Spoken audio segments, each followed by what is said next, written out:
Hey guys, and welcome into this edition of the Heel Tough Walk podcast. Anthony Pagnotta along with you as I am every week. And back once again, guys, Josh Marlow, he'll be our co-host tonight. We'll talk a little bit about the Virginia game and what went down in that. Elijah Burris' commitment to Carolina. We'll talk a little bit about that and get into what it means for the 2020 class and potentially the impacts that it may have on the 2019 class as well. Antonio Williams versus Michael Carter. Which running back do you think should see the bulk of the carries?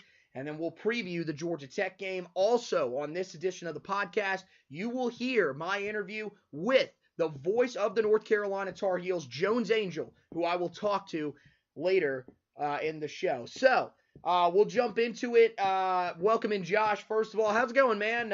Another week with a loss, but outside of that, how's it going? Not too bad, buddy. Got done watching the Hornets get a good win to start a 4-game homestand. Coming off a big, college football weekend, NFL weekend, getting geared up for another big college football and NFL weekend. So I'm pretty good, excited, ready. Love this time of year sports-wise. So. Oh, yeah, for sure. And you didn't have to see the Dallas Cowboys lose on Sunday, so I guess that makes you happy. Or not even lose. I think you're frustrated every week with the Scott Linehan offense. So it seems like Saturday and Sundays for both of us has been pretty stressful so far this year. My teams are a beautiful combined 2-13. So if any of you people that are listening to this think, maybe I'm having a bad year, you're not. Trust me, it could be worse. You could be this guy. So, so I guess, one of the things that I wanted to bring up, the initial college football playoff rankings came out. Washington State and Kentucky both are ranked at 8th and 9th in the polls. And this is my question really quickly. We're not going to really harp on this that much. But, you see those teams up at that point in the poll. And let's be real, Washington State and Kentucky, they've kind of been in that same area that I think most people feel the Tar Heels program has been at for a while. When you look at that, seeing them that high in the first rankings and potentially, they might be able to climb higher depending on what they do the rest of the season. Is that, something that kind of sticks in your mind as a Tar Heel fan that, maybe one day we could get to that area? But I guess you could say once again, because we were kind of in a similar area back in 2015. Yeah, I think you look at both of those schools that are not known for football. Kentucky, of course, being in the SEC, has stacked up impressive wins over Florida, who they hadn't beaten in almost 3 decades. Washington State soundly beat an Oregon team who, we all thought was maybe become a playoff factor. So, yeah, as a Tar Heel fan, it gives you hope that even though we're not a football school, that you get the right kind of guy with the right kind of players, a miracle season can happen and we can be there. And that happened in 2015 when we entered the ACC championship game. We beat Clemson. Could we climb from 10 to 4? So we're only 3 years removed away from that. So, yeah, I think there's always the hope that you can get the program turned around and get back to having a spot where we're in a playoff ranking show and people being talked about us as a contender to make the 4. So, yeah. Yeah, no, I totally agree with that. I think that is exactly what people should be feeling at this point is that, hey, while we're at this spot right now, look, both of the programs that are at 8th and 9th in the country right now have been in similar spots really within the last, since the turn of the century. Both teams have been at a point where they've been about this bad. So, if it's like you said, if you get the right guy in there, maybe you get a couple of different pieces working together in the same season, it can really make an impact and potentially get us back to that point that I think, everybody wants to be back at. That 2015 season, I know for me personally, and I feel like a lot of Tar Heel fans, was really one of the most exciting seasons of Tar Heel football because every week you thought, okay, we're still climbing. And when we entered that championship game against Clemson, if we would have won that game, there was a chance that we could be one of the teams that was being highly talked about in that, before that last playoff ranking was released, unfortunately, we weren't able to beat Clemson, and, that's not a slight on that team at all. Because look, Clemson was a great football team. That team was, one of the best. They had a chance to win that national championship game and just didn't. But, when I look at it, I think at this point, I think that's got to be our goal going forward, and that's got to be the goal for the Tar Heels if they do end up firing Larry Fedora.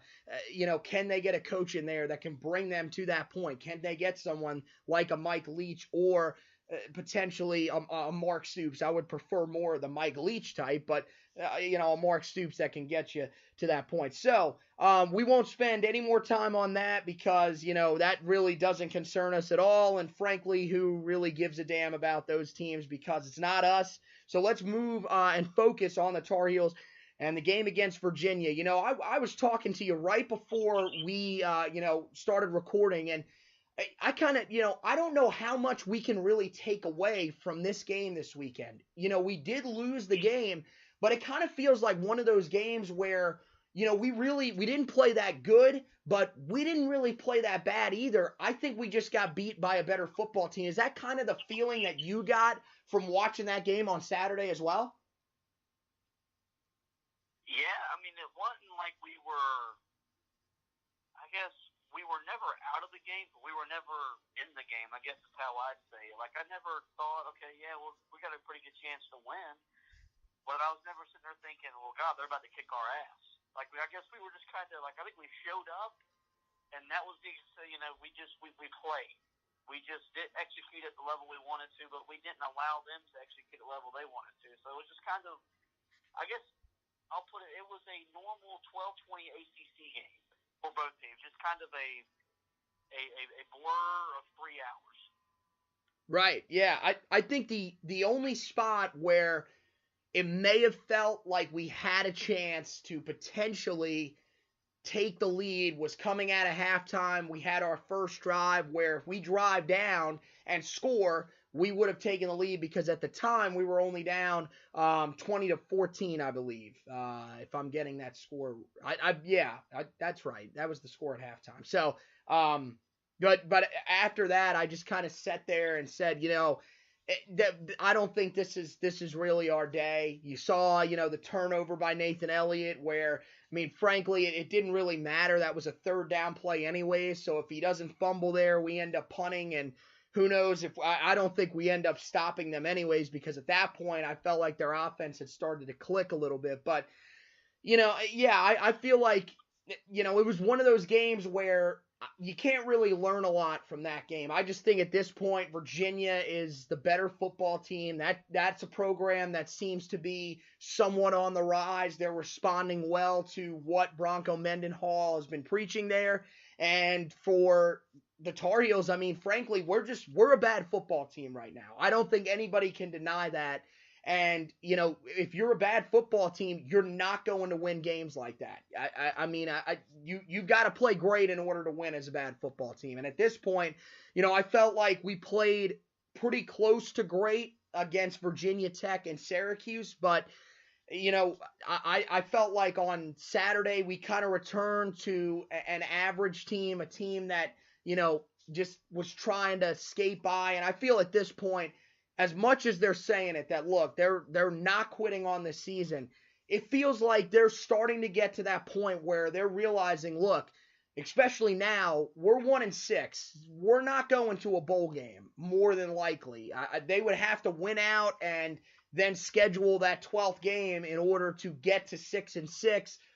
They could put a 5-6 team in there, but at the same time, really, at that point, it's not going to be worth anything, honestly. Going to a bowl game at 5-6, we're going to be playing, who knows? At that point, you're playing in the lowest ACC bowl there is, or maybe not even an ACC bowl, just a spot that's left over. So you're going to be traveling to who knows where to play a bowl game that, frankly, doesn't mean a whole lot. And honestly, you could be with an interim coach that more than likely won't be your coach next year, depending on what they decide to do with Larry Fedora. So, I don't know. I just feel like there wasn't a whole lot to take away from it, but there were some storylines. And so the first one that I'll ask you about, and you brought this up actually to me, and we could talk about this maybe a little bit later if you want to, when we do the debate of Antonio Williams and Michael Carter, who should see the most time on the field. Bo Corrales, that's another guy that I think a lot of people are starting to say, this guy has been playing really well. He feels like he's starting to hit a little bit of a groove. Maybe this is a guy that should see some more playing time. What did he show you really, I would say, in the last 2 weeks that has you feeling that way, that, hey, look, this guy needs to see the field a little bit more? Yep. Still there? Yeah, the phone just cut out for some reason. Okay, yeah. So, I mean, what are you seeing from Bo that, thinks it makes you think he needs more playing time? Well, I mean, I think you go back to last year, he got on the field and he was sort of like instant offense. And then, so we were asking ourselves, like, well, why was he on the field all along? And then we come out this year, hadn't really seen him much. And then last week against Syracuse and this past week against Virginia, he's had some catches for some big plays. I mean, 4 for 62, you can't argue for that. I mean, I think he's developing in that guy. We've talked about it extensively, really since the 2015 season when we lost Matt Collins. We haven't had guys on the outside to, help the offense down the field vertically. Ratliff Williams did a decent job last year, but because he was the only guy, defenses this year were double teaming him and scheming to take him away. Well, now if Bo steps up and can start doing this work consistently, it's going to make Ratliff Williams' life easier, and then our slot guys' life easier. So at least what you're finding is a guy who's got spring athleticism developing into a receiver that we can count on to make big plays every Saturday. Yeah, I mean, I see what you're saying to a point. I still feel like Bo is kind of that go up and get it type of receiver, more in the direction of what Bug Howard was, as opposed to Mac Hollins. But the thing about Mac Hollins is I just feel like he was so much different than most of the guys that you're going to see playing the position today. There are very few guys that really just focus on being that deep receiver, that guy that can take the top off of defenses, because you're right. I mean, we've been lacking that since his injury back in the 2016 season. And anybody that's been watching this team for, since that time, even if you joined the bandwagon back in 2015 and have stuck around since, you've, watched and realized that, hey, with him gone, there hasn't been that same spark for the offense, because the big play nature really isn't there. And you can say, and I'll give it to Daz Newsome. I think what he's been doing is fantastic. But what Daz Newsome does, I think, is a little bit different. His offense, his big play ability is based on making guys miss in the open field. And, we saw a little bit of that with Bo Corrales as well, which I think is what makes him really intriguing, is that he can be both that guy that can, catch a screenplay and make a move to, pick up a couple of extra yards, but he can also be that guy that if you throw it up there, he can go up and get the football. I still think they're looking for that guy that has the speed to beat corners and safeties over the top and allow someone to throw the ball deep. Now, who knows? That may be Bo, and maybe it's just the fact that really Nathan Elliott just isn't a deep thrower of the football. I mean, he's not a guy that throws the football well at all if he's throwing it more than, I would say, 15 yards downfield. I mean, he's had some times where he's made a couple of throws here and there, but a lot of the stuff that we've seen him throw downfield have been overthrows or severely underthrown. And even, it's very rare that it's underthrown. Most of the times I've ever seen him try to throw deep routes, he's overthrowing receivers by 10 to 15 yards. I mean, these passes, frankly, aren't even close. So maybe that's the problem. But I don't know. I'd like to see someone sort of step up and maybe become that type of receiver that could average, over 15 yards a catch. I think that's kind of what you're looking for. I mean, to average what Mac Hollins did in 2015 is ridiculous. I don't think you're going to have another receiver in Carolina history that's going to average 24 and a half yards per reception. That's outlandish. That's ridiculous numbers. And there was a reason why Mac Hollins was recognized nationally for that. And there's a reason why he's playing for the Philadelphia Eagles at this point, because he was just a special guy.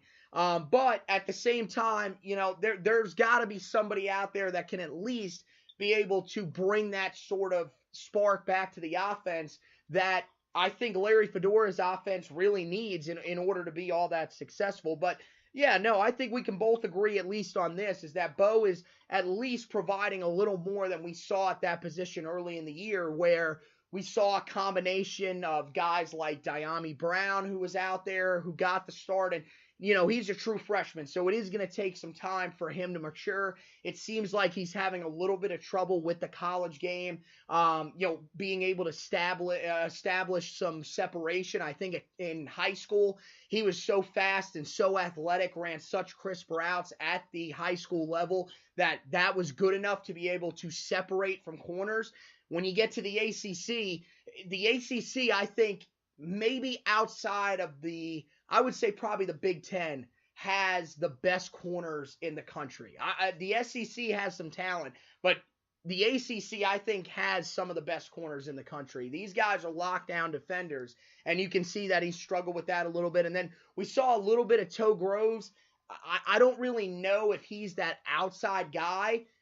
Honestly, he's going to really have no choice with Daz Newsome being there, because Daz is going to be the slot guy. He's going to have to become that guy on the outside if he's going to be able to see snaps.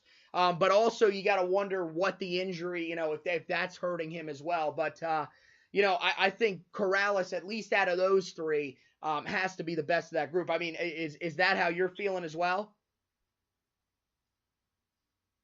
Yeah, that's kind of where I've leaned is, you put Ralph Williams on one side, Corrales on the other, and then you figure out your slot guys as they progress, and really as they get older, because like you said, Dyami Brown's young, Newsome's only a sophomore, so there's still a lot of youth at the wide receiver position to figure out the rest moving forward. Yeah, and I mean, they've got a guy right now that's been getting them the football pretty efficiently. I mean, to this point, I don't think in the last 3 games at least, you can't criticize Nathan Elliott too much. He did have the turnover this past weekend against Virginia, but really I think, he continues to keep this team in games. There's a lot of people that still are concerned about the arm strength, concerned about the fact that his footwork is still very sloppy. But at this point, I mean, I still don't think that there's a better quarterback on the roster, someone that could put us in a better position at this point on the roster, I should say. I think there's guys with upside with Jace Ruder, and really that's really it at this point, because Manny Miles will graduate, and as much as you want to say it, let's be honest here. Manny Miles is a walk-on. I don't think that Manny Miles is going to be a better quarterback than Nathan Elliott. Nathan Elliott is on scholarship for a reason. I think he's put us in a good position to win games. A lot of fans disagree with me. They say that they think people could put us in a better position. Not being Cade Fortin, of course, I would say Fortin would put us in a better position, but he is on the shelf right now, of course, with that leg injury that we still don't have a timetable on. I mean, are you in agreement that at this point, look, even though Nathan Elliott might not be the future and is far from an NFL guy at this moment, that he is the best chance for this team to win games and has been playing well enough for us to potentially, win these football games these last couple of weeks? Yeah, I mean, you were a play away against Virginia Tech. You were a play away against Syracuse. Neither were the plays that we didn't make were Elliott's fault. They were more defensive issues. I'm not willing to burn a red shirt on Ruder if I don't have to. And like you said, Manny Miles, he's been on the roster for 7 years, it feels like, and has never really earned the right to take a snap. So, And you look at Elliott going at the way he ended last year. Was the team played much better with him as the quarterback? So yeah, it's not all. Is he a limited quarterback? Yes, but is he still good enough for us to win games? Absolutely. He's not the main issue with the football team, as the fans like to think he is. Yeah, and that's the main point that I'm trying to get across. I mean, at this point, there are a lot of different issues with this football team. You've got the struggles with consistency at running back. You've got a linebacking core that is as hit as miss as it possibly gets in all of college football. Really, the run defense in general. You've got a coaching staff that remains to be an issue with the play calling, with clock management, with discipline issues when it comes to, penalties in game. And yeah, no, there are a lot of people that are heavy critics of him. And at this point, the guy that everybody seems to want to turn to is Reuter. And like you said, and I will at least give them this, because they are not going to play that final game at the end of the season, more than likely, they're not going to add a 12th game. That's pretty much what I'm saying. They are going to play the state game. Don't worry about that. We're hoping maybe they could cancel that game at this point, because that game is probably not going to be pretty, and I don't feel like losing to those jackasses again. But look, Reuter now would be able to play the rest of the year and not have to worry. He would still be able to be redshirted because of the new redshirt rule, where you can play up to 4 games and not have to worry they could still redshirt you. And that is effective throughout the whole year. It's not only the first 4 games of the year, which is how I originally thought the rule was written. That's apparently not it. You can play in 4 games. It's basically like the 8-quarter thing at the high school level. So, I see where people would say, okay, and the main thing that they would say is, well, what do you have to lose? There are a couple of examples that I think you can look at, but the biggest example for me is take a look at Nathan Peterman right now in the NFL. If you remember back to his first game a year ago, when they decided to bench Tyrod Taylor and put him in a quarterback, he came in, threw 5 interceptions in a first half. Since that point, what has Nathan Peterman been? I mean, you got to remember, they decided to go to a guy that was literally sitting on his couch and/or golfing in Derek Anderson, rather than stick with a guy in Nathan Peterman that had been on the roster for a year and that you thought was better than Tyrod Taylor at one point last season, because he simply has lost the touch. And the thing is, he lost the confidence. That's the main thing that I'm worried about with Jace Reuter. You're going to put him in a game. Let's say you put him in a game this weekend against Georgia Tech, and let's say he comes out and in the first half throws 4 interceptions. And then you bench him and go back to Nathan Elliott, because that's what everybody's going to want anyways. And don't deny that you wouldn't want that, because that's how it always works. That's how the mindset is that, look, the grass is always greener on the other side. And then when you realize that it isn't, well, we need to go back immediately. If that ends up happening, there's a real chance you could ruin Jace Reuter for his entire career. And you can say, well, we've got Cade Fortin all we want. There's no guarantee that the Cade Fortin that we saw against Virginia Tech is the guy that we're going to see going forward. I mean, there's a really good chance. Trust me, there's a ton of things that I like about him. I think he has a great arm. I think his footwork is already better than Nathan Elliott's. And, he seems, from what Larry has said, he can make all the throws. And that seems about right.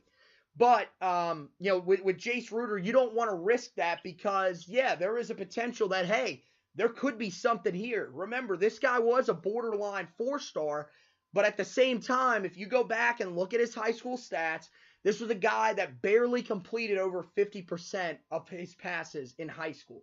This is not a polished passer by any means. I want to make sure people know that. There is a lot that has to be worked on with Jace Reuter. He is not as much of a college-ready quarterback as I think a lot of people think. I don't even think he's really as college-ready as Cade Fortin, and that's the reason why Cade Fortin beat him out in fall camp. The thing is, with Jace Reuter, it's going to be very similar, I feel like. If you put him in right now, it's going to be pretty similar to what you're getting from Nathan Elliott. a guy that is still working on his overall passing game, might still be working on developing a downfield throwing game, and is really just going to be a placeholder at the moment. So I'm just telling you, at this point, Elliott's giving you a chance to win. Stick with him. Don't risk destroying someone's career on a 1-6 season. We are 1-6. What the hell are we going to worry about? Do you think that putting in Jace Ruder, that's my question to these people. Do you think that putting in Jace Ruder is going to literally set us on a 5-game winning streak and we're going to come back and make a bowl game? I don't see it happening. So why risk him potentially getting injured, maybe costing the kid his career, because we just want to throw him in there and see if maybe he has something. I don't know. One of the other, we'll turn back to more of what's going on, what we saw in the Virginia game. Just a couple of other things here. Pass rush continues to play well up front. Some guys that were out injured, out with some suspension. Timon Fox did not play, as well as Alan Cater out with an injury. Tyrone Hopper, of course, still returning from his own injuries that he suffered. I think it was during the suspension, not sure on the timetable of that. Of course, Jalen Dalton not at 100%, but this defensive line is not missing a beat. How about Chris Collins coming in? I thought he looked fantastic, was pretty much out there for a bulk of the snaps. I think he was out there for at least 70% of them, if I read the snap count right and added the math up right. So he was out there a ton and ends up with a sack. Only had 2 total tackles on the day, but both of them were for losses and seemed to be constantly in the picture when it came to putting pressure on the quarterback. So the pass rush continues to be a huge factor, and I think continues to have people feeling pretty good. And then Trey Morrison just playing out of this world. This kid once again named a Pro Football Focus All ACC Player of the Week. Right now, I mean, pretty much he's about as locked down as it gets. They threw at him, if I remember correctly, 5 times, and he didn't allow a single catch. So this guy right now is playing about as good as you could hope from any freshman, and is playing as well as any corner that I can remember in the last few years. And we've had some good guys come through Chapel Hill. And this kid, I think right now, has the potential to maybe end up being down the line the best of the group. So, that was one of the other takeaways. Offensive line, I think, remains inconsistent. Only 66 rushing yards, in large part because the offensive line really didn't have a good day up front. I thought J.J. McCargo had some struggles. Nick Polino, I think, still, hit and miss as he must, still a starter. And at this point, you can't really argue with it because of how experienced he is. But the offensive line still has their moments where they, look like they can dominate. They'll have those stretches like they did against Virginia Tech and Syracuse where you say, yeah, this offensive line could be one of the better units in the ACC in years to come. And then there's games like this past week against Virginia where you say, this might be a middle-of-the-road group at best. It's just you want to see a little more consistency. And then the biggest issue, and I want to hear, what you think about this, is the third down offense, which continues to be a problem. They entered last week 124th in the country in third down offense with a conversion rate of 31.6%. They responded by going 4 for 14 on third down. So, I mean, looking at home, I guess, we're considered the armchair quarterbacks, but to me, I think, as I wrote in my recap article, there's a balance between execution and play calling. Well, I mean, when it comes to the third downs, what do you think is the big problem for us right now, and why are we unable to keep drives going on third down situations? I think you look at it first. I don't have the stat. The down and distance has been an issue all year long. I don't know how many offenses are going to convert at a high rate when they're 3rd and 7 or longer. So that's where it starts. We're not winning on first and second down, and so on third down, it's making it tougher to get that first down to get to the tempo. The running game isn't consistent enough to where on 3rd and 3 we're comfortable with running the football. And I think the thing is, like, on passing downs when it's 3rd and long, we're throwing screens behind the line of scrimmage, and we still got 8 yards to go. So there's a lot of things that I think are playing into the fact that our third down offense isn't where it has been under Larry Fedora, where it could be, and really where it should be. The offensive line hasn't protected well enough all year. So there's just so many issues to where you can't blame one thing as to why we're not good on third down. Here's my favorite frustrating stat out of this season so far. On 4th down this year, we are converting at 100%. 4 for 4 on 4th down, but on 3rd down, absolutely abysmal.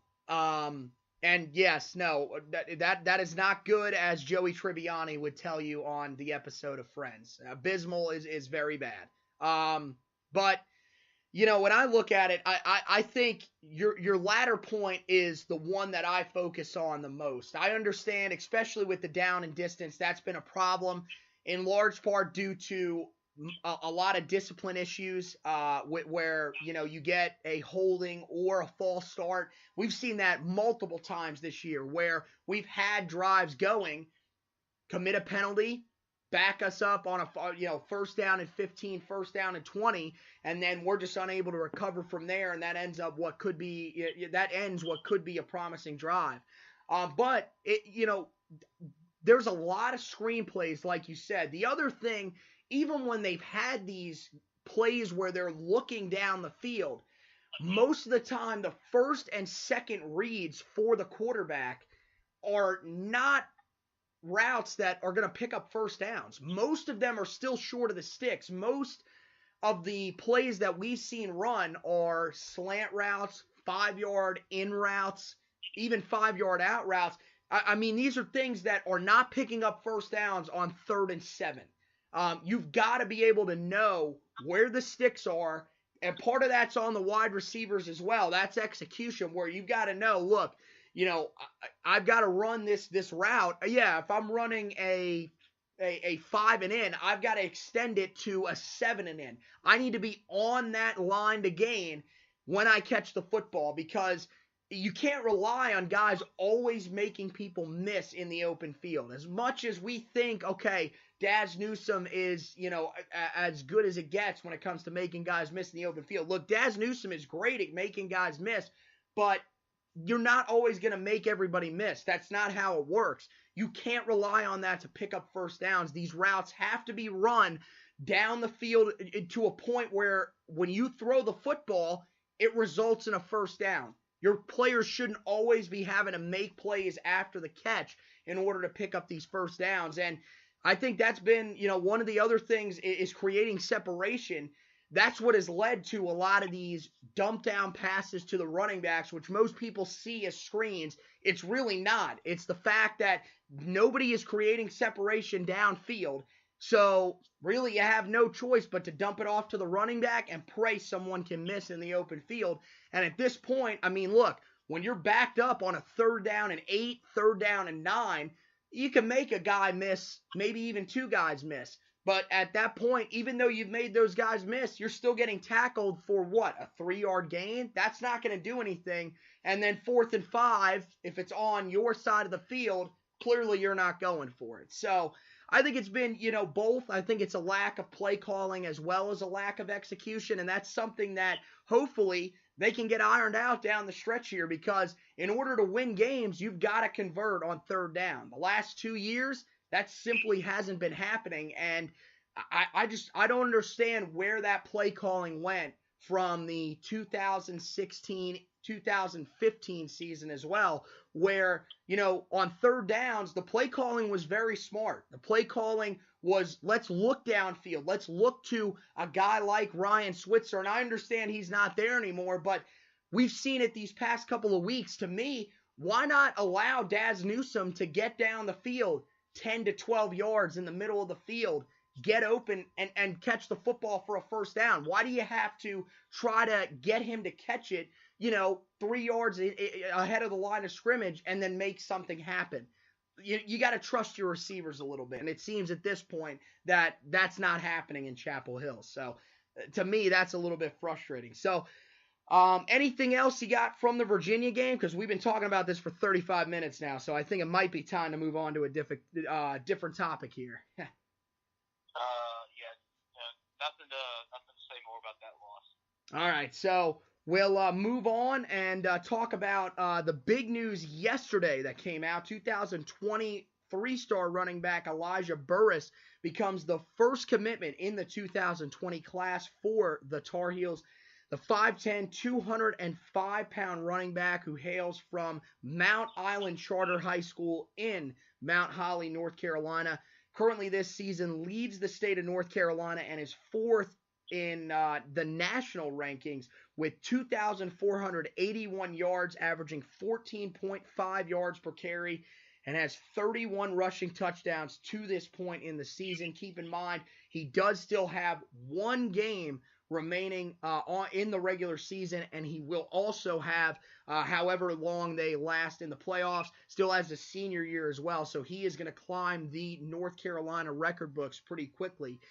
He has 4.5 to 4.6 type speed, and at 5'10", 205, that's pretty good, especially for a guy that's kind of built like a bowling ball, a little bit of a bigger back when you look at him on film than some of the backs that you're going to see recently at Carolina, but still has fantastic speed. And the thing is although he is big, the best thing that he does is he is a guy that can make a lot of people miss in open space. He has a great ability, keeps his feet moving at all times. That's one of the first things that I noticed about him. He has very sharp cuts, which allow him to make guys miss with ease and also find those lanes quickly instead of having to, make an overly dramatic move. He's able to immediately cut up field and find that open lane and take it for a big gain. I mean, pretty much his highlight reel is just him ripping off big runs and scoring touchdowns.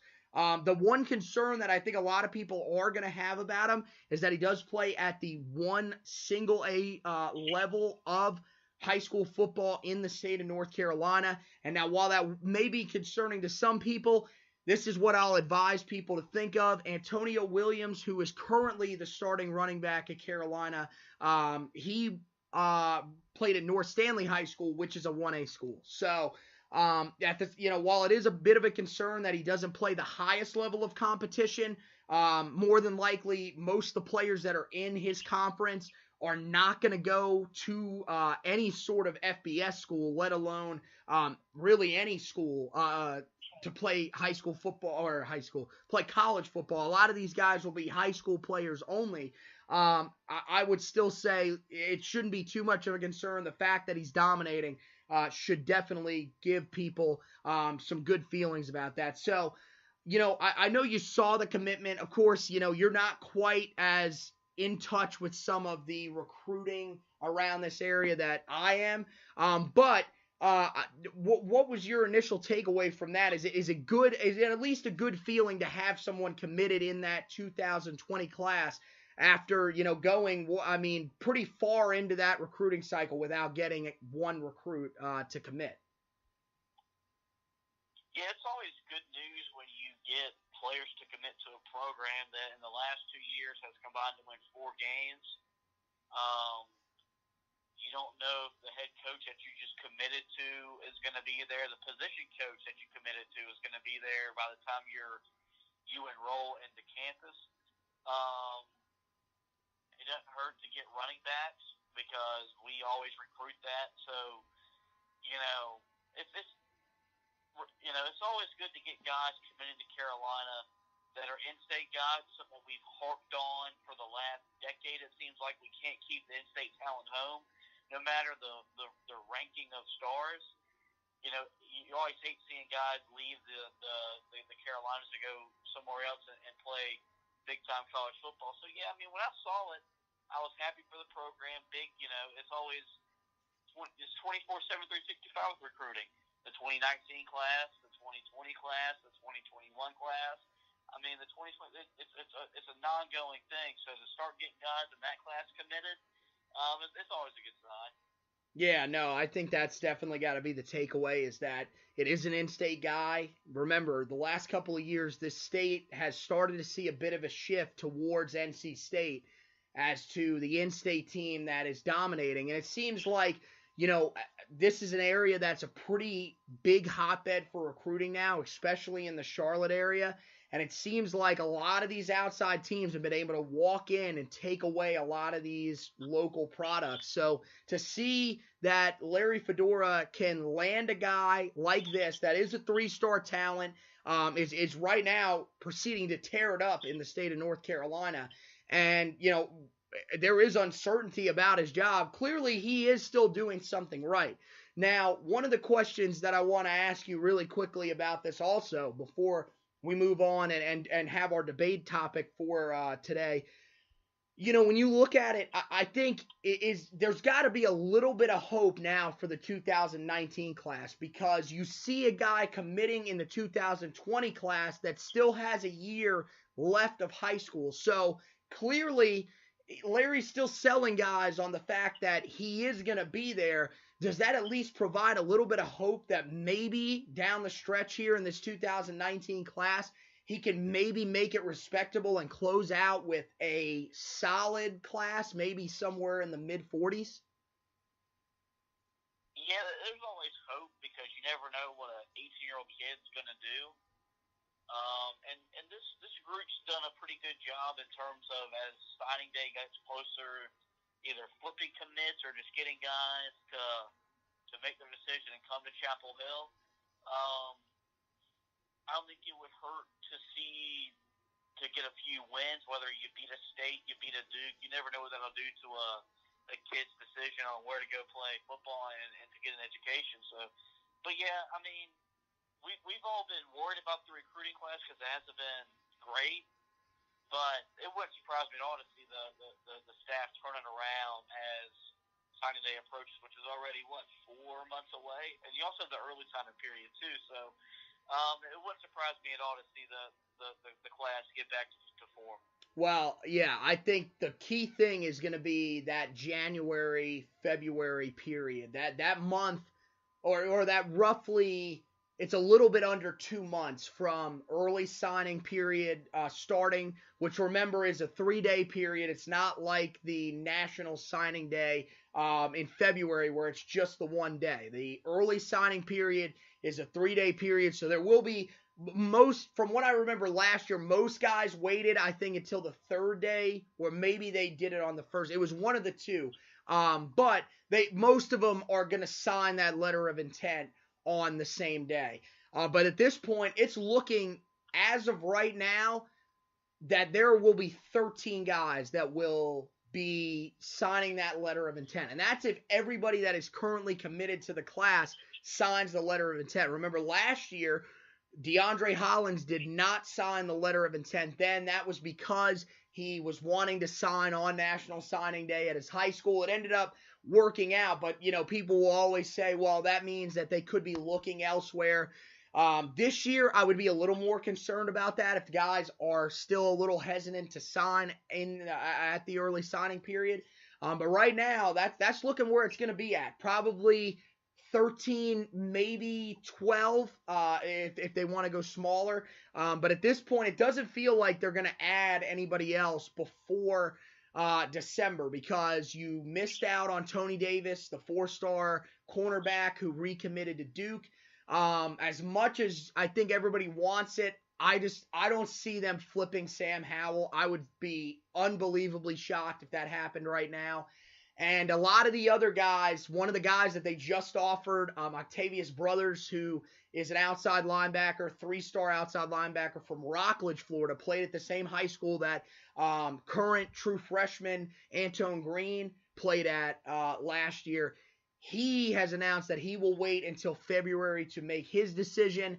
And I feel like most of the guys that the Heels are targeting at this point are probably heading in that direction. I know Tamari Fox, the brother of Timon Fox, is one of those guys that a lot of people have been keeping an eye on. his recruiting is kind of all over the place. I think he likes Carolina because, of course, the connection with his brother. I think he's also been somewhat impressed by what he's seen from the campus. Really likes Deke Adams, but he also does have a connection with Iowa. Also has been to Georgia Tech. That is close to home, so it's going to be interesting. I believe he's going to be on campus this weekend, so this could be a huge weekend for him, as well as there is another recruit that is slipping my mind right now that is considering both at the moment, but I'm not 100% sure about who that is. I'm trying to remember, but I know he will be on campus as well, so that will be another back and forth. Nate Jefferson is a 3-star wide receiver down in Tampa, Florida. He could be committing as well pretty soon too.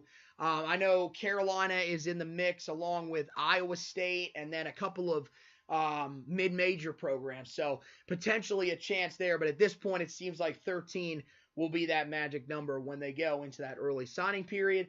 So the staff will have that short, about month and a half period to try to get this class turned in the right direction. So with that, we will move on to our debate portion this week. And, this week, a little bit more difficult, I think, than the last couple of weeks. I think we've gotten a couple of pretty good debates off the table. But one of the interesting things that came up this past weekend, Michael Carter scores his first rushing touchdown of the season against Virginia this past weekend. Neither running back between him and Antonio Williams looked all that great at all on Saturday. But it kind of brought this question to my mind after a little bit of back and forth with a couple of fans. Antonio Williams so far this season leads the team in rushing. Michael Carter, though, averages more yards per carry and, of course, was out with the wrist injury early in the season. When you look at both of these guys, I think they both bring some different things to the table, but both have had their moments where they've been effective and they've had other moments where they have struggled to produce. Consistency, I think, is the key for these guys going forward. But if you look at it right now, it seems like one of these guys will eventually have to get the bulk of the carries. You can't keep just bouncing back and forth between these guys. My question, I guess, for you, and I don't, this is going to be interesting because unlike these other debates, I really have no clue where you stand on this one. Which one of these guys would you right now want to see carry the bulk of the load if you had to pick one guy? Who do you think should see more carries, I guess you should say, down the stretch of the season? I would lean more Carter, a little bit fresher. I think he runs harder. Faster. I think he poses more of a threat to when he touches it, he can get 6. I don't feel the same way about Antonio Williams. And we've never really seen Carter get the bulk of the carries and going in now his second year at Carolina. He's always split carries, whether with Brown or now it's Brown and Antonio Williams. This back rotation thing has been something we've done really since Giovanni Bernard.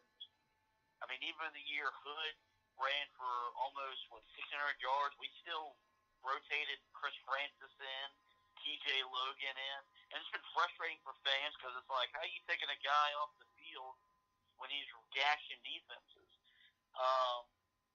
But I would want to see more of Carter early and often, and you use Antonio Williams for your short down situations and later in the games when you're trying, if you're in a position to wear down a defense, he's a little bit bigger, tougher guy to tackle in those kind of situations. So yeah, I think you look at Carter since he's come back, when the offensive line has blocked, he finds the holes and runs through the holes. He's got great vision, great speed, very elusive, and you can use him in the pass game as well. Yeah, no, I personally am with you. I wanted to quickly touch on what you said about how they've been splitting the carries really for a while. while I do agree with that, I feel like during the Gio era and even really during the Hood era, I think, especially in that 2015 season, 2016 was, I think, a little bit of a different story, but I justifiably so, and I'll explain that in a second.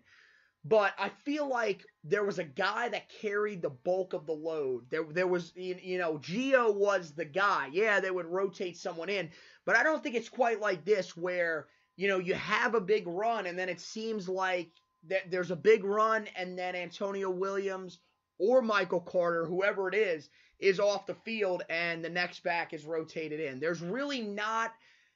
There hasn't been many situations where these guys are really able to sort of establish a good game. It's more if you've got to pick up your yards on these big runs or else you're not going to have a really big night because neither one of them is really handling the bulk of the carries. Or if someone handles the bulk of the carries for one game, the next game it's the other guy that is going to handle most of the load, which doesn't make much sense. Would you not continue with the hot hand? I mean, that's kind of how I feel. And let's be real honest, that's probably, we shouldn't be surprised because this is Larry Fedora and his decision making is about as head scratching as anybody's out there. But with the Hood situation, I understood it because I thought, that 2016 season, his junior year, I didn't feel like he ran as hard as he was capable of. I thought that he kind of let off the gas a little bit. I didn't feel like he was quite as he was running on the same level that TJ Logan was. I thought Logan simply was running harder. He was playing better. And that's the reason that he got the bulk of the carries. When it comes to these two guys, I mean, it is pretty close. I will definitely give people that. A lot of the concern with Carter has to revolve around the fumbles. That's what most people have been talking about.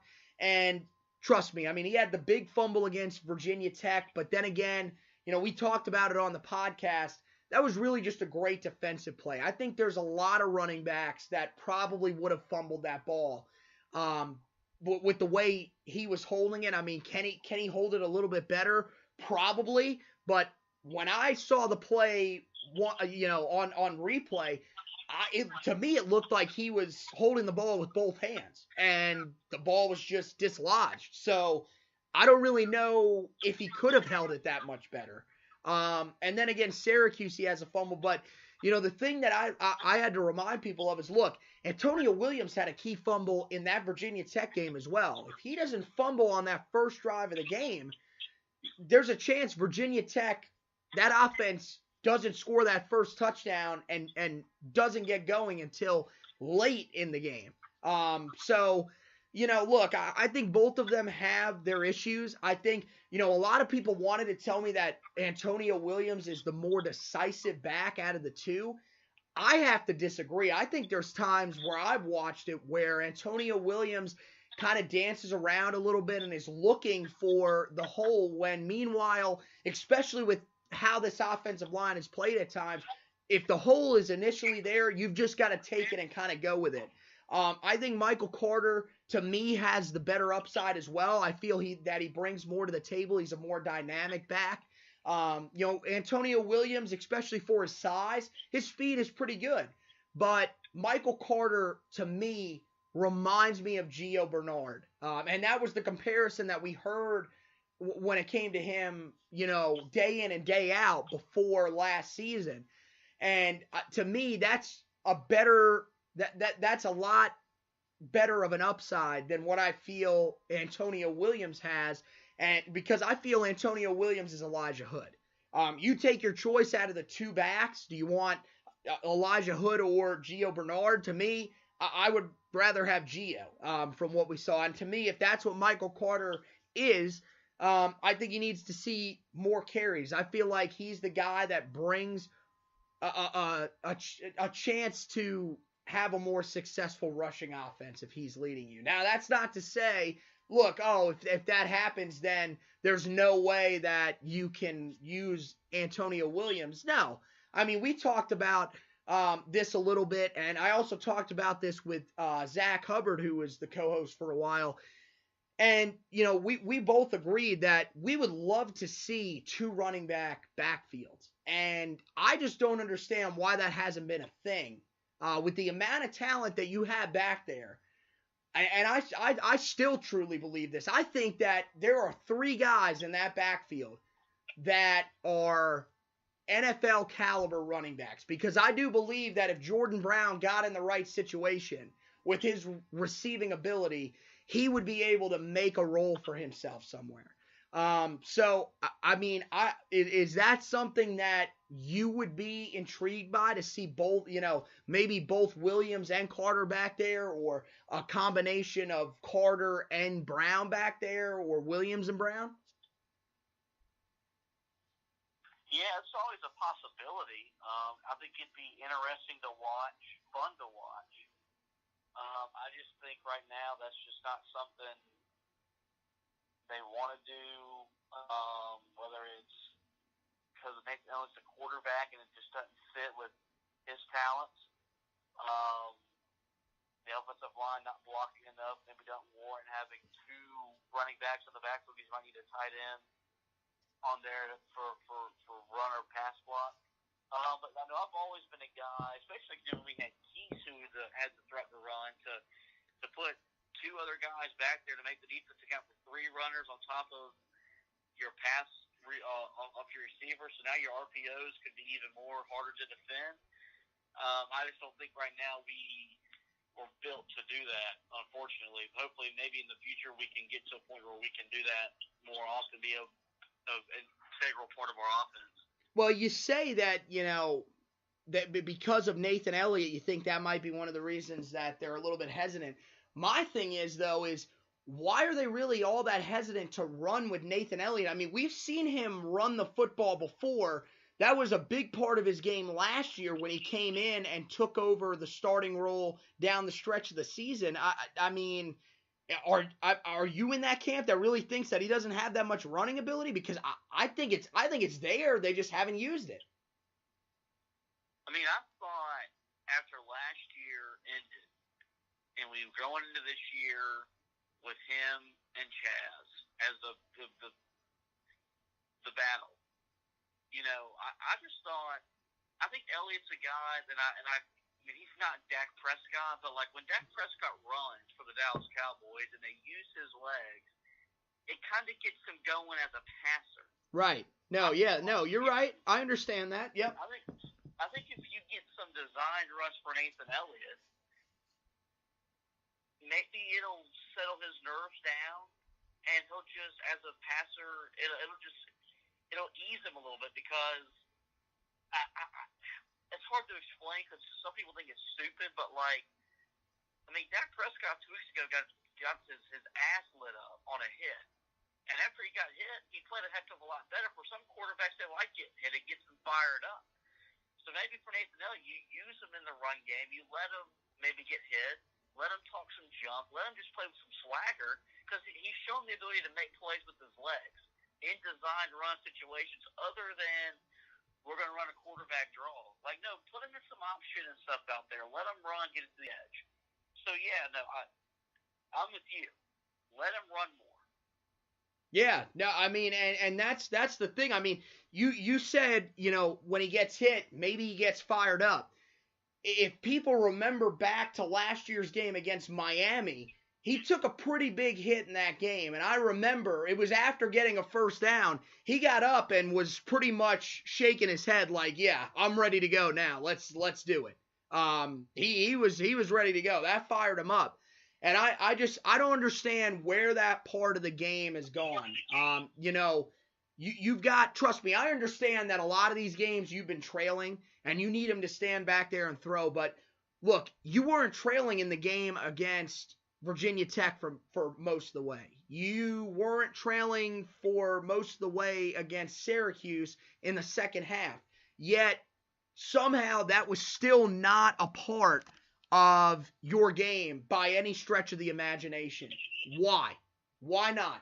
I mean, you got a guy that's effective, and I mean, I don't understand it. I mean, the one game this year that we did win, he didn't run the ball that well at all against Pittsburgh. But there were a couple other times. I mean, we saw it against Cal where he was able to run the football, and that was part of what got the offense going.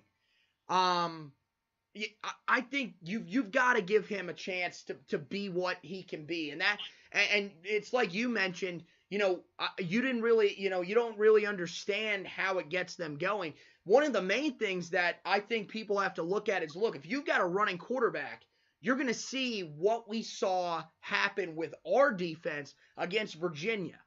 You saw as the game crept on, Miles Dorn and J.K. Britt started creeping closer and closer to the line because they knew that, look, we've got to be able to take away the run game of Bryce Perkins because he ended up leading Virginia in rushing. So they knew in order to take him away, you're going to have to play closer to the line of scrimmage as a secondary. And I think that's what would end up happening. That would open up the passing game, open up especially the deep passing game, which is something that we've been waiting to happen a little bit more if he became a more consistent run threat. I mean, we saw it first 2 games of the year. Since that point, I would have to add it up, but I'm willing to bet that since those first 2 games of the year, Elliott has run for maybe 50 yards. Maybe. And that's if he's lucky. He may actually be lucky to be in positive yardage because of the sacks that he's taken. So to me, it makes no sense, but that I think could be what could make it effective. And then if you bring his running ability back into that backfield, then you could go with a couple of those 2-back sets like we talked about. And look, I'm not opposed to going with 2-back set with 2 wide receivers split and the tight end as the H-back in that position to block, and just saying, look, we're going to run it down your throat. If you really think that Antonio Williams or Michael Carter can get the job done and that's your most effective offense, at this point, feel free because our offense is not blowing anybody out of the water. So, and especially in the red zone, I wouldn't be opposed to it. So yeah, I think that's going to do it on that debate. So we'll move on now. We'll focus on the Georgia Tech game here, and we'll start with, of course, our keys to the game. I think when I look at it, first of all, converting on 3rd down is going to be huge. That starts, of course, with putting yourself in manageable situations, and then when you get in those manageable situations, you need the right play calling to get the job done. Because look, as much as we're going to want to say that maybe Georgia Tech isn't the same Georgia Tech that it was early in the Paul Johnson era, this team can still score. They proved that last week against Virginia Tech. Team scored 49 points throwing 1 pass. Their offense is still pretty damn effective. So, look, we're going to have to score points. How are you going to score points? Look, you're going to be faced with 3rd down conversions unless by some miracle your offense either plays that good or you score a special teams touchdown and 2 defensive touchdowns, which I don't see that happening. So converting on 3rd down is going to be huge. I think one of the other things, of course, always key against Georgia Tech, know your assignments, especially as a defensive guy. You have got to know where you've got to be at a certain time. Against Georgia Tech, assignment football is what matters. Don't try to be the hero and get out of position to make a tackle. No, that is someone's job, and it's their job. I mean, at this point, this is one of those few games where it's individualistic. You've got to take care of your job. And the main thing is, it's got to be seen from guys like Cole Holcomb, Jonathan Smith, who we've seen have his struggles, and Dominic Ross, because he's going to be back in there. Dominic Ross is going to see a lot of playing time in this game because the Heels, as much as they like to go nickel and dime this season, against Georgia Tech, there's no reason to go nickel and dime. I mean, maybe because at this point it seems like Trey Morrison might be the best tackler on your entire team, so who knows? Might not be the worst decision.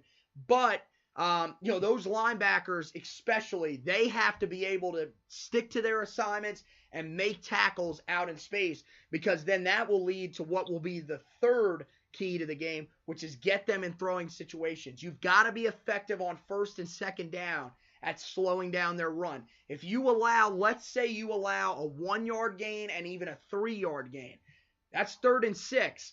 They may still go with the triple option, but at that point on 3rd and 6, if that starts to become consistent throughout the day, that you're able to slow them down and get off the field on those 3rd and 6 situations if they are running the ball, those type of situations will then have to turn into passing situations, and that's what you want to get them into, because that's, like I said, they threw the ball 1 time against Virginia Tech. Tobias Oliver has thrown 10 passes the entire season, and the guy that he took over for, Taquan Marshall, is honestly probably one of the worst passers of the football that I've ever seen at the college level. He is absolutely awful. His completion percentage last year was in the 30s. Buddy, I'm pretty sure Mark from Gastonia could complete more passes. Would you agree? Yes.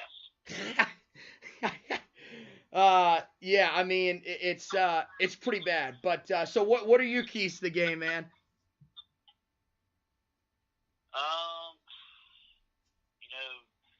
I think it's the same thing every week. Stop to the run's not going to happen because that's what Georgia Tech's going to do. So you're going to give up rush yards.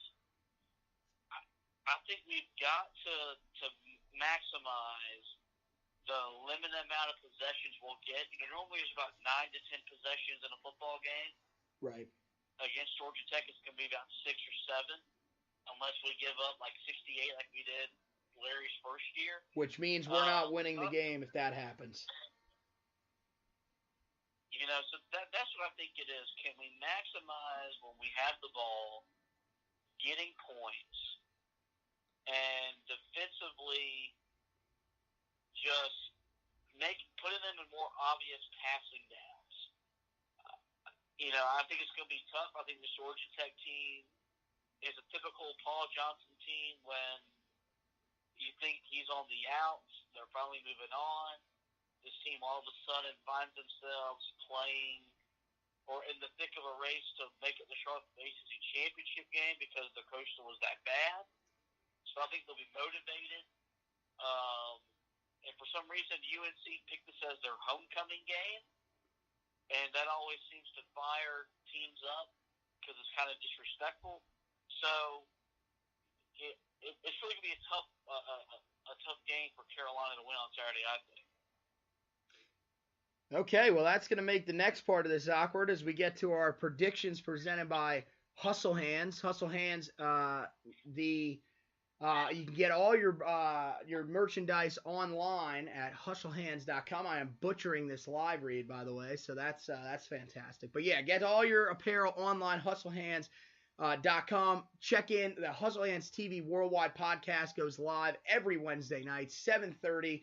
Facebook Live, just search Hustle Hands TV Worldwide, and you will be able to watch the podcast each week, hosted by Jameson Sharp and myself. I hang out every week with those guys. We talk to some of the more interesting people around the Charlotte area and find out what their hustle is, guys. Hustle Hands, it's not a brand, it's a way of life. So we get to the predictions, and well, Bud, you do the outright predictions, and judging by what you just said, I don't think this is going to be heading in a positive direction for us.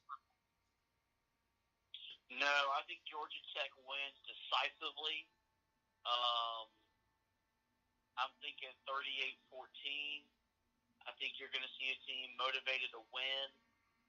I guess the Carolina team is, how much are they interested? Do they care? What's the motivation to go out and play? We have a track record for not having tons of success against Georgia Tech. So yeah, I think it's gonna get ugly at Chapel Hill, unfortunately. I think Georgia Tech wins and keeps their hopes alive for playing in the ACC championship game. Yeah, which are realistic at this point. At this point, we're pretty much the only team that is out of the race in the ACC Coastal. I look at the line at 6 in favor of Georgia Tech. it's pretty rare that I do this. I did it against Virginia Tech, and I ended up being wrong. But I would probably lean Georgia Tech in this situation. I think they'll cover. I got a feeling like you do. I don't know if it'll be quite as out of hand as maybe some are thinking. I don't think it'll even be as bad as last year because I feel that this offense has done at least enough to be able to score some points, unlike last year when they scored, 10 against them? I think it was 33-10? I'm getting my blowouts mixed up from last year. Because you had that stretch where Notre Dame, that got horrible. Yeah, they scored 10. It was 33-10. That's right. 7 was against. They scored 7 points against Virginia Tech. So I think it'll be a lot more competitive than it was last year. I think it seems like one of the only areas where Larry has done a really good job. Outside of Pittsburgh. He seems to have their number. He also seems to have the number of the Georgia Tech offense. That's been one of the things outside of that 68-point performance like you were talking about, where, he's really kind of been able to get a grasp on that.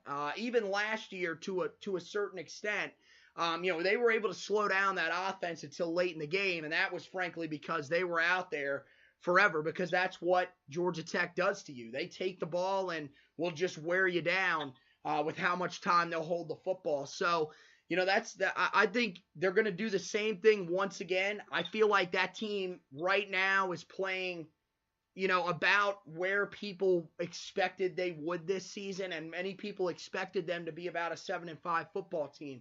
Right now, this Tar Heel football team is not beating a team that is playing at a 7-5 level. They are not beating a team that's playing even at a 4-win level, I don't think.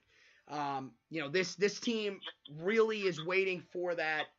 To me, it seems like they're waiting for that Western Carolina game if they're going to get another win on the schedule. So I would lean Georgia Tech in this one. Unfortunately, hopefully this is like the Virginia Tech game where I am dead wrong and they end up showing up and who knows, maybe get their second win of the season because, it's like you said, we're kind of in a weird area where, if you're on the I want to move on from Larry Fedora train, which there are a lot of people that are on that train, you're kind of looking at it like we need to lose every game down the stretch.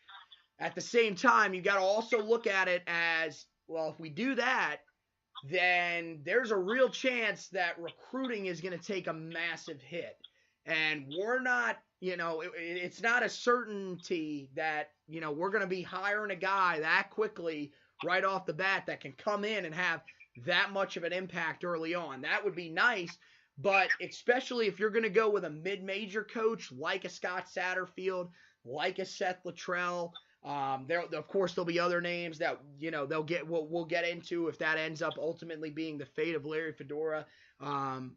It's going to take them a little bit of time to establish themselves in the ACC recruiting area. So, that's the one thing you got to kind of be a little hesitant of. I understand that, look, in order to get Larry out, the quickest way to do that is to continue losing. But at the same time, you don't want the program to get to a point where nobody wants to play for the program at all, even with a new coach. So before we get out of here for this episode of the Heel Tough Blog podcast, we have to talk to Jones Angell, the play-by-play voice of the North Carolina Tar Heels, to learn just a little bit about this football team from his perspective from the booth. All right, guys, so we are sitting down here with the voice of the North Carolina Tar Heels. You guys know him, of course. It's Jones Angell, guys. I can't believe I was finally able to get this guy on the podcast. It's been a while. I had to work up a little bit of courage, but Jones, thanks for joining us, man. Oh, gosh, I'm excited to be here and looking forward to talking with you and talking some Tar Heels and excited about basketball season getting going. And, gosh, wish we had some happier football news to talk about to this point. Obviously, it's been a tough year for the Heels, but always love talking Tar Heels and appreciate the time. Yeah, man. So, you said it. It's been a tough year. They currently sit at 1-6, But, I know you have guys on the show each week that you do with Coach Fedora at Top of the Hill, Larry Fedora Live, and just kind of tell us, what's the mindset around this team? Is this a team that still feels like, they're playing for Coach Fedora, there's still something to play for with this team, or is it kind of maybe starting to turn in that direction that maybe we didn't want it to turn?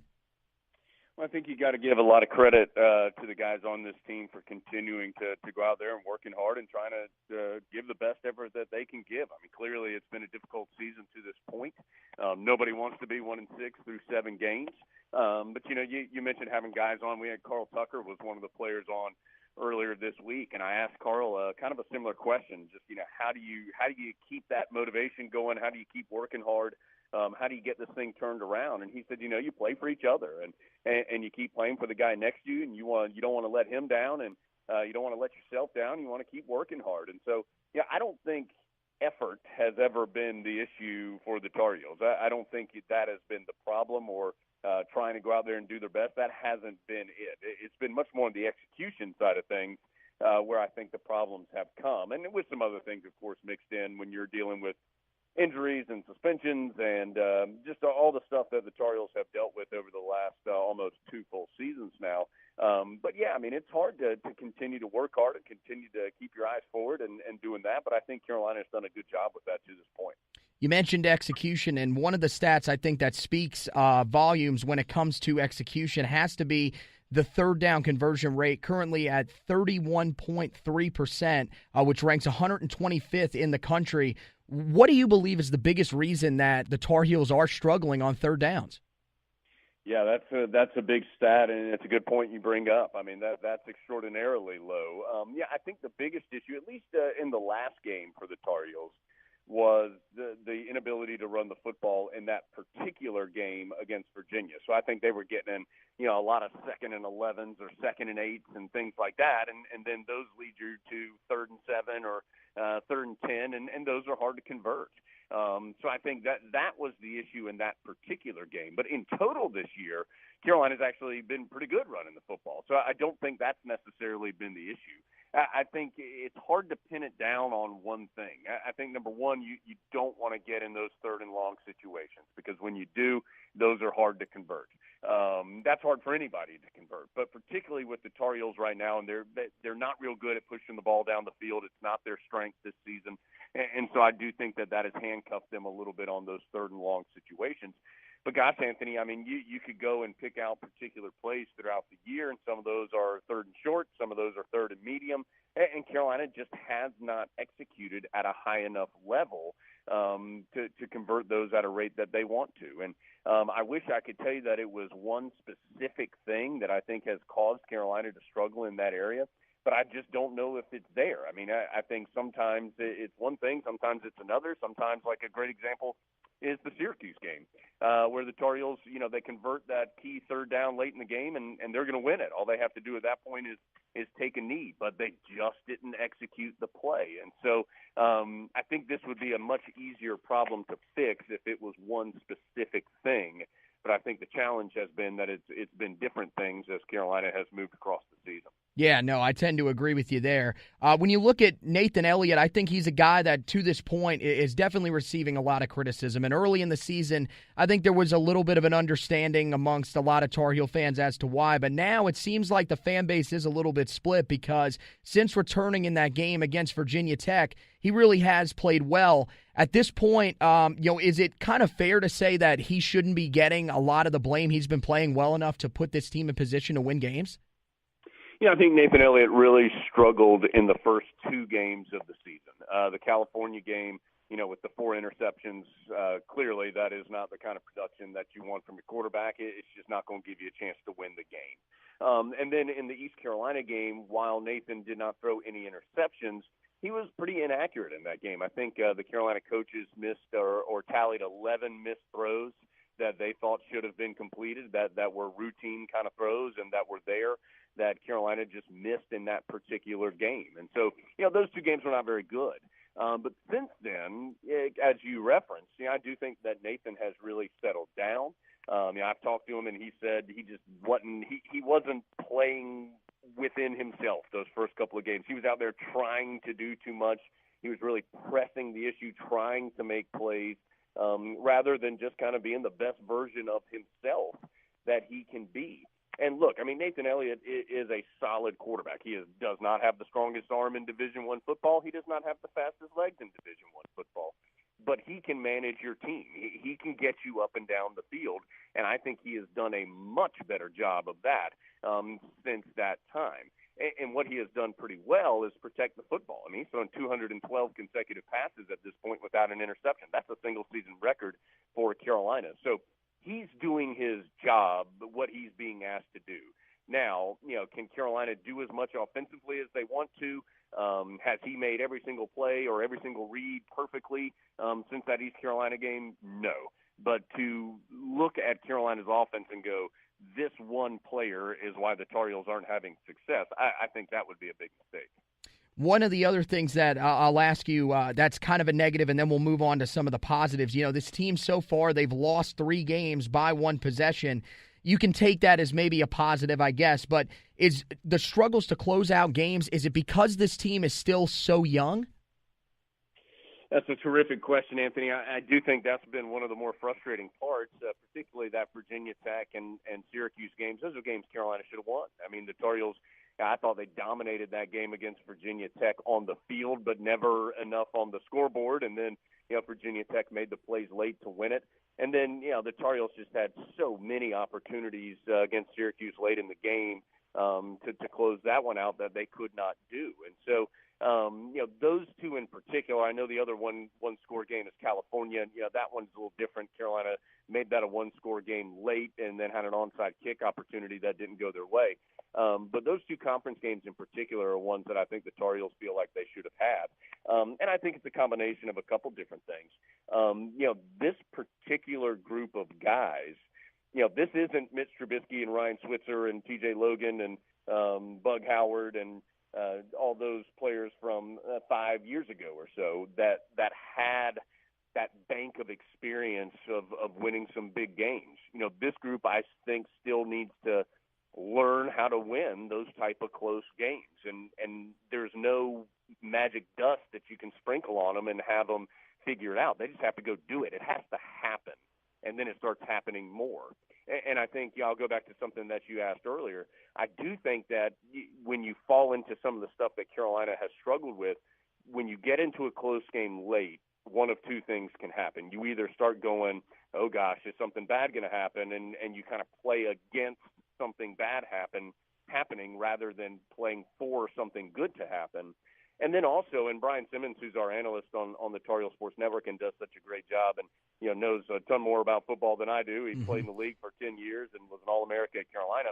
He talks a lot about not waiting for someone else to make the play to win the game, that you individually, whoever you are, have to go out there and you want that responsibility. You be the guy who wants to go make the key tackle or the interception or make the catch that gives you the 3rd down to seal the game or whatever it is. You have to want that responsibility. And so I think the Tar Heels are still trying to figure out how to make all those things happen late in close games. And it's just hard for it to happen until it does. And then I think once it does, it starts to build on itself a little bit. One of the guys I think that's been a playmaker to this point, there's been a few guys out there that I think have really stepped their game up, but the guy to me that really has stood out has been Trey Morrison, who I think is just having a fantastic freshman season. When you look at it, we've seen some great corners here, especially the last couple of years with guys like M.J. Stewart and Des Lawrence, and even going back to a guy like Kendrick Burney. Is this one of the most talented guys that we've seen in a while? I mean, how high do you think that this guy could climb eventually down the line in Carolina history amongst some of the great corners? Well, Carolina's had some great ones for sure, but what I think Trey has that a lot of those guys also had is confidence. And, I think even if you want to go farther back, Dre Bly, who I think is the best corner Carolina's ever had. Dre just didn't think that you were going to catch the ball against him, and he thought he was better than you, and he was going to pick the ball off and then go run it the other way. And you have to have that kind of confidence at that position. And since the moment that Trey walked on campus, he has had that confidence in himself. And I don't mean that he's cocky or thinks that he doesn't have to work or something like that. That's not it. It's just that he has confidence in his abilities to go out there and make the play. Now, has he made some mistakes this year? Yeah. I mean, he had the wrong leverage on that long touchdown, for example, at the end of the Syracuse game that allowed the Orange to tie it up late in regulation. But what he then did is say, okay, I understand what happened. Now I'm going to go back out there and make the next play. And you just have to do that at that position. You can't let negative plays build on themselves, because every single human being that has ever played cornerback has been beat for a touchdown before. It's just how it is. And so you have to have the confidence in yourself, in your technique, in your ability to be able to play at a high level at that particular position. And so when you have that confidence mixed in with the physical abilities that Trey has, I think he's a good tackler. You've seen that a couple times as this year has gone on, where he's made some big open field tackles. I think he has a really nice combination of something that can make him a big-time player, an all-conference type of player at that position in coming seasons. Yeah, one of the other areas, I think this is more of a group thing. I think the secondary has played well, but the pass rush to me has been one of the big things with this defense, I think, that has helped them kind of take a step forward. My question to you, though, is how big of an impact has this had to the overall success of this defense, a group that really to this point has looked like they've improved upon last season? I tell you, and I agree with you, Anthony, I think the frustrating part about that from Carolina's perspective is that the Tar Heels still really haven't ever had this season the defensive line that they thought they were going to have. I mean, they thought their four starters were going to be Carney and Fox on the ends and Aaron Crawford and Jason Strobridge at the tackles. And then you're able to bring in guys like Tyler Powell and Jalen Dalton and Jeremiah Clark and Alan Cater, and you have this pretty impressive depth of talented, experienced players. But because of injuries, Aaron Crawford's only played, I guess maybe 10 snaps this season. The suspensions with Carney and Fox, and, Carolina's still dealing with that. Fox still has to sit out one game somewhere along the line in these final four for the Tar Heels. So they just haven't had the full complement of guys that they thought they were going to have. And when you think about the success that they have been able to achieve with that front four, even though they haven't had all the players that they thought they were going to have, I think that makes it even more impressive. Now, a couple other things. I think a good example of that was Virginia Tech. That was probably Carolina's best defensive effort of the season, and the Tar Heels were able to get a lot of pressure with just four people. And so they were able to drop 7 into coverage and really did a nice job in all areas. Now, coming up against Georgia Tech this weekend, that's a position that you're starting to see a little bit of attrition. Jalen Dalton is been battling injuries all year. Aaron Crawford has barely played, as we mentioned. Tyrone Hopper, a reserve, has been hurt. Alan Cater looks like he has a long-term injury. So, I mean, you're starting to run out of guys, and that's dangerous against Georgia Tech because the way that they block, the way that they play offense is particularly difficult for a defensive line to handle. Yeah, and then the last thing that I'll ask you, and it's been a storyline I think that's kind of starting to develop, and of course it could be that, the Tar Heels may end up moving on from Larry Fedora at the end of the season, but that's not my question. And this was something that was brought up here actually recently at the radio station that I'm interning at. And it's really, is there a hunger to win football games at Carolina? I mean, for passionate fans like us, of course. But overall, do you think that, it would be an attractive job out there because there is a hunger to win football games? I think that's a pretty big misnomer about Carolina and about Carolina football, that somehow the Tar Heels don't have the desire to be good. I think that could not be further from the truth. I mean, the amount of money that Carolina puts into the sport, the amount of resources that are provided for football. I mean, you're getting really close to opening up this brand new multi-million-dollar indoor practice facility and brand new practice area right there in the dead center of campus. Just redid all of the seats in Kenan Stadium, which I think was a big positive for fans to try to improve the game day experience for them as they come to watch the Tar Heels play. There's hundreds of people that put in time on a game day to try to make sure that it runs as smoothly as possible in Chapel Hill and that the experience is as positive as possible. And let's not forget, Larry Fedora, after Carolina went 11-1 in the regular season in 2015, every single Tar Heel fan out there wanted Carolina to do whatever it could do to give him the money to make sure that he stayed. And that's what they did. And so to somehow suggest, and I'm not saying you are suggesting this, Anthony, I'm just saying that to somehow suggest that the Tar Heels aren't interested in being good in football, I think is a big mistake. I think that anybody within college athletics understands that that being good in football is good for your entire athletic department, not just monetarily, but I think it sets the tone for your athletic season. I think it sets the tone for the feel of the university for that particular year. And it's just an important thing for us to invite 60,000 Tar Heel fans back on Saturdays and give them a great product on the field and make them feel good about what's happening in Chapel Hill. And so it's incredibly important to what the Tar Heels want to do, not just in Kenan Stadium and for that program. It's incredibly important for the athletic department and the university as a whole.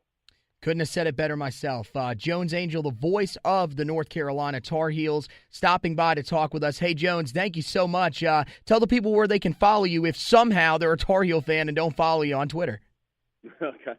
They're welcome to do so. It's at Jones Angell. Angel has 2 L's at the end, of course. And our podcast is The Carolina Insider. I host that a couple times a week with Adam Lucas. Have a good time with that. And that Twitter feed is at Carolina_pod. And you can subscribe to that podcast in a bunch of different places, all the normal places that you would. So we got busy couple of weeks coming up, Anthony. Basketball, football, both going on. It's the craziest time of year, and looking forward to hopefully talking about a lot of Tar Heel victories. Yeah, Jones, that's awesome, man. And, it should be fantastic. I think the basketball team's going to be pretty good, so it'll help to lighten up what has been a little bit of a dark time here this season for the football team. But, hey, thanks for stopping by, and I'll let you run because I know you're a busy man. But, thanks for coming on, and have a great weekend, okay? Happy to do so. Let's do it again in the future. All right. Yes, sir. All right, so Jones Angell, voice of the North Carolina Tar Heels, stopping by to talk with us here on the Heel Tough Blog podcast. So, as always, I want to thank you guys for listening to this episode of the Heel Tough Blog podcast. Once again, got to thank Jones Angell for stopping by and chatting with us. Of course, got to thank Josh Marlow for hopping on with us as the co-host for this recap of the Virginia game and the preview of this weekend's Georgia Tech game. As always, guys, you can listen to the broadcast on the Tar Heel Sports Network. That's 99.3 FM, 1110 AM WBT in Charlotte, 97.9 FM, and 1360 AM WCHL in Chapel Hill, and 106.1 WTKK FM in Raleigh. For others, please check your local listings. If you want to watch the game on television, Tom Worm and Dave Archer will be on the call for the Raycom Sports Network as well as the ACC Digital Network. So, once again, thank you guys for listening to this episode of the Heel Tough Blog podcast. Subscribe wherever you can subscribe to podcasts: Spreaker, iTunes, Google Play, Spotify, iTunes, TuneIn app, and wherever else the podcast is available. Also, check out the blog on medium.com. Heel Tough Blog is what you search. So, once again, want to thank you guys for listening. And as always, go Tar Heels.